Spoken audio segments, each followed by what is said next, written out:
Audio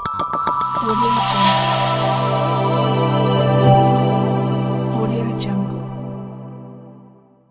அந்த குரல் நெறிப்படி நடந்த அந்த சம்பவத்தை அதற்கு ஒப்பிட்டு சொல்லி அந்த ஒரு நாளும் ஒரு குரல் என்ற தலைப்பிலே வந்து இந்த 2 அறத்துப்பால் மற்றும் பொருட்பாலை முழுவதுமாக முடித்து அதை வந்து பதிவு செய்து வைத்துள்ளேன். அது இன்னும் ஆவணமாக இருக்கிறது. எனக்கு ஏதாவது புத்தகமாகவும் போடலை, அதை வந்து ஆவணப்படுத்துகிற வேலை எதுவும் செய்யலை. பட் இருந்தது இருக்குது. இது எதன் பொருள் சொல்ல வரேன் அப்படின்னு சொன்னால், திருக்குறள் பாடல் மாற்றுள்ள ஈடுபாடு. ஒவ்வொரு திருக்குறளும் எப்படிப்பட்ட குரல் கருத்துக்களை கொண்டுள்ளது அப்படின்னா, ஒரு மனுஷன் எப்படி இருக்கணும் அப்படின்னா ஒரே ஒரு சொல்லிடுது, 7 ஒரு சொல். ஒரு கருத்துக்களை வந்து 7 சொற்களில் வந்து இவ்வளவு அற்புதமான கருத்துக்களை கொடுக்க முடியுமா அப்படின்னா அது திருவள்ளுவரால் தான் முடியும்.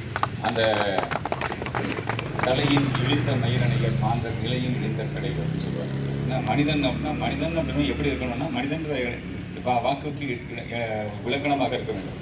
அப்படி இல்லாதவன் எதற்கு ஒப்பாவான் என்று சொன்னால், தலையின் இழிந்த மயிரணையர் அப்படின்ற வார்த்தை வந்து மயிர் அப்படின்றது வந்து ஒரு நம்ம வந்து யாரையும் வந்து திட்டுவதற்காகவோ சினம் கொண்டு திட்டுவதற்காக பயன்படுத்தக்கூடிய அந்த வார்த்தையை திருவள்ளுவர் பயன்படுத்துகின்றார். அதுவும் எப்படி பயன்படுத்துகிறார் என்று சொன்னால், தலையின் இழிந்த மயிரணையர் அப்படின்ற தலையில் இருக்கக்கூடிய முடி என்று சொன்னால் அதுக்கு வந்து நம்ம வந்து எவ்வளோ முக்கியத்துவம் கொடுக்கின்றோம் என்று யோசிக்கிறேன். நினைச்சு பாருங்க, நாம் இன்னைக்கு ஒருத்தர் திட்டும்போது கூட வந்து அந்த வார்த்தையை சொல்லும்போது, தலையில் இருக்கின்ற ஒரு கேசத்தை சொல்லும்போது அதுக்கு எவ்வளவு வாசனை தடவியங்கள் தேடுகின்றோம், அதை வந்து சிலை அலங்காரம் செய்கின்றோம். மதிப்புமிக்க ஒரு பொருளாக இருக்கிறது நம் தலையில் இருக்கும்போது. ஆனால் அது தலையிலிருந்து கீழே சென்று விழுந்ததன் பிறகுதான் என்னவாகுது, இடிபொருளாக மாறிவிடுகிறது. வீட்டில் யாரும் அதை வைத்துக் கொள்ளக்கூடாது, அதை வெளியே புறந்தள்ளி விட வேண்டும் என்பது இது வந்து தடுத்துடும், வீட்டில் இருக்கக்கூடாது என்று சொல்கிறார்கள். எனவே அந்த மகான் அந்த எழுதி எப்படி எழுதியிருக்காரு பாருங்க, தலையின் இழிந்த மயிரணையர் யார் அப்படின்னு கேட்டால், மாந்தர் நிலையில் இழிந்த மனிதன் என்ற நிலையிலிருந்து எவன் ஒருவன் தவறுகின்றான் அவன் எதற்கு ஒப்பாவான் என்று சொன்னால், தலையில் இருந்து இந்த மயிருக்கு சமமானவான் என்று சொல்கிறார். ஆக மனிதன் என்பவன் யார்? இதே கடலூர் மாவட்டத்தில் மனிதன் என்பதற்கு ஒரு பொருளாக யார் இருந்தார் என்று சொன்னால், இதே கடலூர் மாவட்டத்துக்கு தான் மனிதன் இருந்தார். அந்த மனிதர் வேறு யாரும் அல்ல, மருதூரிலே பிறந்த நமது ராமலிங்க பிள்ளை அவர்கள். அவர் வந்து ஒரு மனிதன் வந்து எப்படி இருக்கணும் அப்படின்றதுக்கு வந்து தோபா சுவாமிகள் வந்து திருவொற்றியூரில் வந்து நிர்வாண சாமியாராக இருக்கின்ற ஒரு நபர் காண்கின்ற மனிதர்களை எல்லாம் வந்து அவருடைய குணாதிசயங்களை கொண்டு அவர் இந்தவராக இருக்கிறார், ஒருவர் வந்து ரொம்ப கண்ணிங்காக இருக்கிறார் அப்படின்னு சொன்னால் அவர் நெறி போகுதுப்பார் அப்படின்னு சொல்லுவார். கோபமாக இருக்கிற ஒரு மனிதன் போனான்னு சொன்னால் அவன் வந்து இந்த மூர்க்கமாக செல்கிறான் சொல்லுவார். அது மாதிரி வந்து பாம்பு போகுது, நரி போகுது, ஆடு போகுது, மாடு போகுது, இப்படி சொல்லி கொண்டிருந்தவர். அவர் வந்து எந்த ஒரு மனிதருக்கு முன்னாலும் தன்னுடைய மேனியை வந்து பிறந்த மேனியாக இருப்பதற்கு வருத்தப்படாத அந்த நபர் அந்த ஒரு நாளில் ஏதோ ஒரு நாளில் வந்து வள்ளலார் பெருமானார் அவர்கள் அவர் 7 வெல்ஸ் அவர் சென்னையில் தங்கியிருந்த அந்த 7 கிணறு பகுதியிலிருந்து தினந்தோறும் வந்து திருவொற்றியூர் கோயில் சென்று வராங்க.